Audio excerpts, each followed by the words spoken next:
এটা কি করছো? এটা এটা হচ্ছে আমার বাগানে যে সব গাছ আছে তার জন্য একটা যে পোকামাকড় ছত্রাকের সংক্রমণ যাতে না হয় বিনা পয়সায় একটা কীটনাশক তৈরি করছি। কি কীটনাশক? এটা হচ্ছে নিম কীটনাশক। নিম পাতা নিয়ে এসে শুকিয়ে ডাস গুঁড়ো করে এটা রেখে দিচ্ছি। এবার যখন আমরা গাছে মাটি তৈরি করব তার সাথে মিশিয়ে দেবো এবং 15 থেকে 20 দিন অন্তর টবের চারপাশে আপনারা একটু মাটি খুঁড়ে এটা দিয়ে দিলেও অনেকটা উপকার পাবেন। আচ্ছা, এই নিমের ডালগুলো কি কাজে লাগে বলো দেখি? এই নিমের ডালগুলো ছোট ছোট করে কেটে আপনারা ব্লেন্ডারে পেস্ট গুঁড়ো করে নিলেই নিম খোল তৈরি হয়ে যাবে।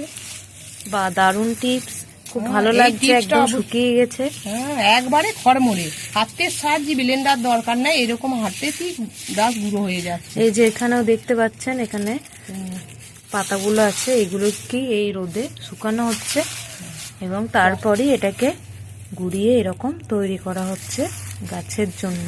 গাছ থেকে